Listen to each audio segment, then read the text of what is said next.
Bienvenida, bienvenido a esta inmersión. Hoy vamos a viajar al monte de Villamayor de Gállego, en Aragón, para descubrir su arquitectura tradicional. Nos basamos en dos inventarios muy detallados, hechos entre 2005 y 2011. Documentan lo que ellos llaman una herencia discreta. La idea es entender ese paisaje humanizado, ¿no? Testimonio de siglos de agricultura y pastoreo, antes de la mecanización. Vamos a ello. ¿Cómo es exactamente ese monte? Pues mira, hablamos de la zona de secano de Villamayor. El monte, como le llaman allí, es un paisaje bastante árido, estepario, muy de tipo monegrino, vamos. Muy diferente de la vega del río Gállego, que es mucho más fértil. Aquí son llanuras, laderas suaves, barrancos, y los suelos son de yesos y calizas. Un entorno, exigente. Entiendo. Y en ese entorno tan particular, la gente construía sus propias estructuras, ¿verdad? Eso es lo que llamamos arquitectura popular. Exacto. Son construcciones hechas por la propia gente del campo, agricultores, pastores, sin planos de arquitecto ni nada de eso. Utilizaban los materiales que tenían más a mano. La piedra del lugar, tierra, el yeso que te decía, cañas. Y aplicaban técnicas que se transmitían de padres a hijos, pura experiencia. Adaptación total al medio. Y los inventarios recogieron más de 200 construcciones. Es una barbaridad. ¿Cuáles dirías que son las más representativas, las que mejor nos cuentan esa historia? Pues sin duda las más numerosas son las casetas. Se documentaron más de 60. Y ojo que no eran todas iguales. Ah, ¿no? ¿Qué tipos había? ¿Para qué servían? Pues mira, tenías casetas exentas, hechas de piedra y con tejado de teja, digamos, más sólidas. Esas servían para guardar herramientas, los aperos o incluso para pasar la noche si te pillaba trabajando lejos, como una llamada Cisneras, por ejemplo. Luego había otras mucho más sencillas, semiexcavadas en alguna ladera, a veces con cubierta vegetal, de tierra y plantas, más pequeñas, para un refugio rápido, ¿sabes? Si te caía un chaparrón o algo así. Y un tercer tipo muy curioso, casetas excavadas en taludes, pero con una bóveda interior hecha de yeso. Estas solían ser más grandes y permitían estancias más largas.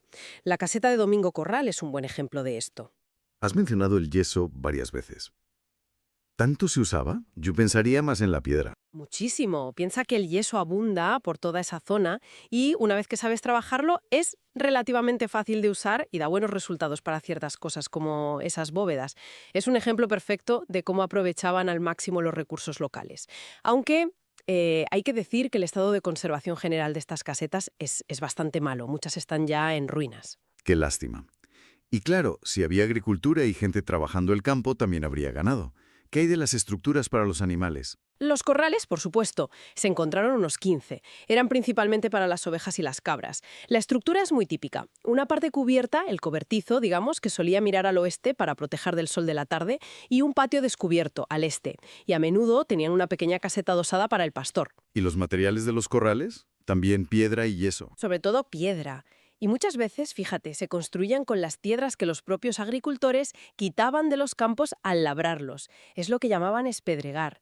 Era una forma inteligente de limpiar la tierra para el cultivo y a la vez conseguir material para construir. Muy práctico. Ingenioso, sí. Aunque también sufren deterioro. Algunos están mejor conservados, como el corral de Vizcochea, el Crono de 9 o el corral de la Pica, CRE 13, pero en general su estado es delicado. Y en una tierra tan seca como describes, el agua sería oro puro.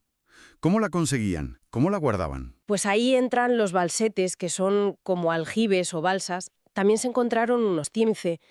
Eran absolutamente fundamentales.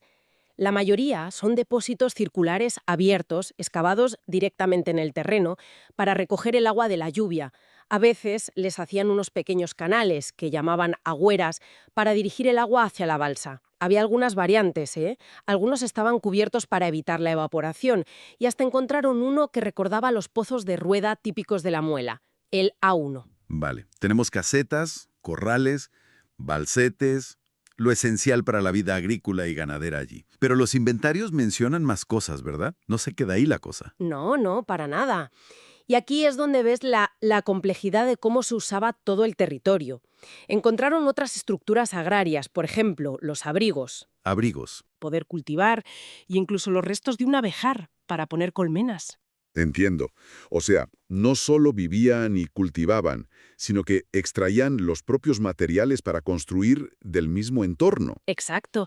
Los inventarios documentaron canteras de yeso y de caliza, hornos para cocer ese yeso y poder usarlo, y lo que parecen restos de caleras para obtener cal. Y también obras que llamaríamos civiles, mojones para marcar los límites de las parcelas y los términos municipales, vados, ellos los llamaban pasadizos, para poder cruzar los barrancos cuando llevaban agua, e incluso una alcantarilla hecha con piedra de sillería, más elaborada. Algo más que sorprendiera encontrar. Pues sí, fíjate, estructuras militares, hay bastantes trincheras y otras posiciones defensivas, casi seguro de la guerra civil. No es arquitectura popular en sentido estricto, claro, pero había tal densidad que decidieron incluirlas en el inventario. Curioso. Y ya más cerca del pueblo, elementos que podríamos llamar periurbanos. Las eras, donde se trillaba el cereal, con sus caños. Caños. Sí, son unas casetas muy curiosas, semienterradas, con bóveda, que usaban para guardar el agua fresca en botijos. También pajares, claro, y hasta el antiguo cementerio civil, conocido como el Fosal de Federico. Algunos de estos elementos, por desgracia, ya han desaparecido por el crecimiento del pueblo. Uf, qué recorrido. Hemos visto un montón de construcciones distintas. ¿Qué imagen general nos da todo esto de cómo se vivía en ese monte? Pues nos revela una ocupación humana y un aprovechamiento del territorio increíblemente intensos, en un entorno que, como decíamos, era difícil. Lo que a mí me parece fascinante es ver esa adaptación constante a la aridez, sobre todo con el tema del agua, y ese ingenio para usar los recursos que tenían a mano, como el yeso o la piedra que sacaban al labrar.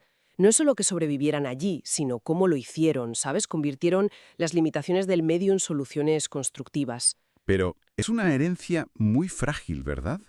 Has mencionado varias veces el mal estado de conservación. Sí, es muy preocupante. La mayoría de estas estructuras están abandonadas, en ruinas. Es un reflejo claro del abandono de las prácticas agrícolas y ganaderas tradicionales. Por eso, estos inventarios son tan importantes, porque documentan algo que está desapareciendo muy rápido. Y también es crucial la memoria oral. La memoria oral. Sí, en los informes se destaca la ayuda de un vecino, Jaime Fernando. Gracias a él se pudieron localizar muchos sitios y recuperar los nombres que tenían antiguamente.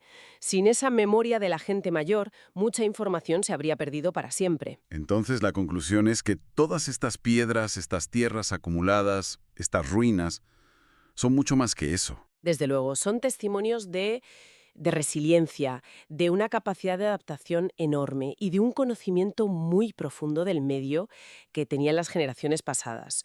Una herencia discreta, como decían los inventarios, sí, pero cargada de significado y de historias.